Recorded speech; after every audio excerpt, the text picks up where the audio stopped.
Good morning.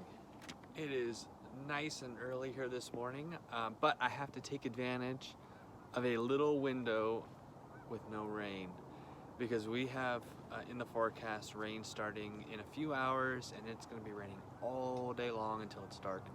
So I have a few hours to get a couple things done, and I'm out here on the slab, and what I'm going to do today is layout, or I'm going to attempt layout, at least by myself. Everyone's inside still asleep, but that's okay. So let me just go over some of the dimensions here again and what I'm going to attempt to do. So when we formed out the slab, the dimensions or actually for the building as a whole, is 64 feet long this direction by 40 feet wide this direction. And the posts themselves are actually going to be set inside of that. So that the dimension, the 64 by 40, will be the outer dimension of the framing of the shop. But because we're doing a pole barn design, we have these posts that we're going to have 9 posts, 8 feet on center along the length, and then we'll have 4 posts along the front and the back. And each of those are going to be approximately 8 feet apart. But those posts are going to be set inside from the exterior by 1.5 inches because on the outside of that we will have wall girts, 2x6s, every couple of feet going up that will provide basically tying the wall together. So we're going to be setting the posts in from the exterior dimension by 1.5 inches on all sides. So what I'm going to do is I'm going to take the 64 by 40, I'm going to take 1.5 inches off of this side, 1.5 inches off of this side. So on the width, instead of it being 40 inches wide, we're going to be 39 feet 9 inches. And then on the length, we'll do the same thing. We'll take 1.5 inches off of the front and the back. And instead of it being 64 feet, we're going to be 63 feet and 9 inches. And that's going to be the outside perimeter of the posts. And that marking is going to be really important because I'll go around and we'll set the brackets just inside of that line, every location where we need to have a post. So I'm going to attempt to at least get that marked out on the ground. We'll snap some lines, but I'm going to use, once I've got a good final number, I'm going to go back over it with a marker. Just so that the rain doesn't wash any of the marks away. And then the important thing here, I'm going to check for this as well, but for the diagonal on that inside mark, I'm looking for 75 feet, 1 1/2 inch. And if I've got that diagonally this way and diagonally this way, we know we have a square building to those dimensions.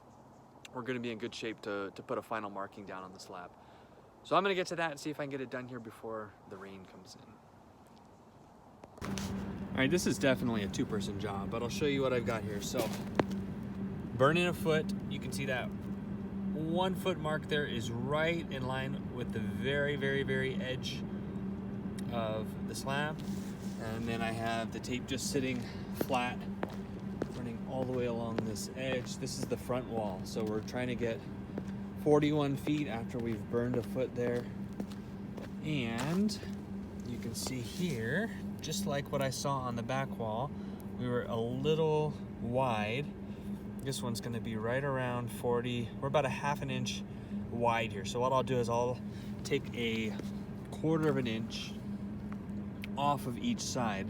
So I was going to come in 1.5 inches. I'm going to add 1/4 inch to each side for that mark, and we'll come in 1 3/4 inch. And back on this side, we'll do the same thing. We'll go in 1.5 inches, and then we'll add another 1/4 inch to it.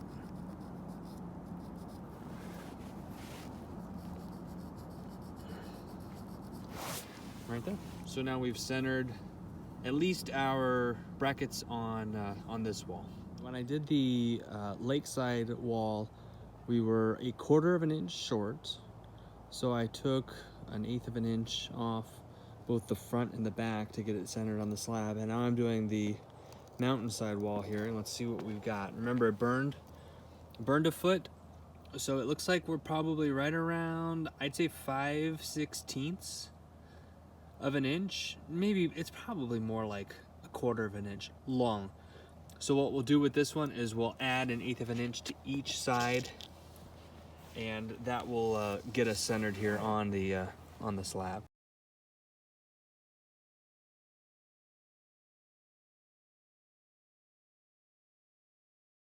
So once I pulled the diagonals, I was about 1/4 of an inch too short going this direction, about 1/4 of an inch too long going this direction, which means I need to do some adjusting. So I've pulled 2 tapes here.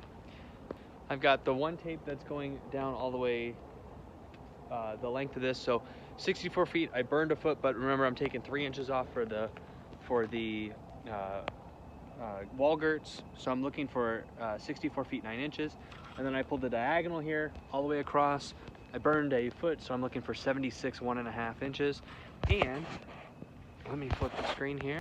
We've got a nice happy intersection of these 2 points right there, if you can see it, on the 9-inch mark on the yellow tape, and then the 76 feet 1/2 inch mark on the white tape. So now all I'm gonna do is I'm gonna pull all the measurements from here, and then I'm gonna double check my diagonal, and we should have a square and centered footprint on this slab.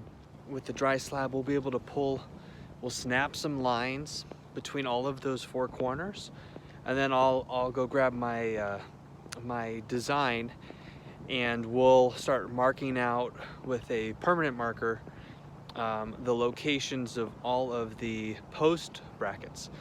And that way, when it's time to drill in a few days, we're still letting this cure a little bit, we'll know exactly where to go place all of the brackets, and it'll make for a little bit of a smoother process for us. We have a little break in the rain, so we hopped outside real quick, and I have a helper now. Thank you. You're welcome.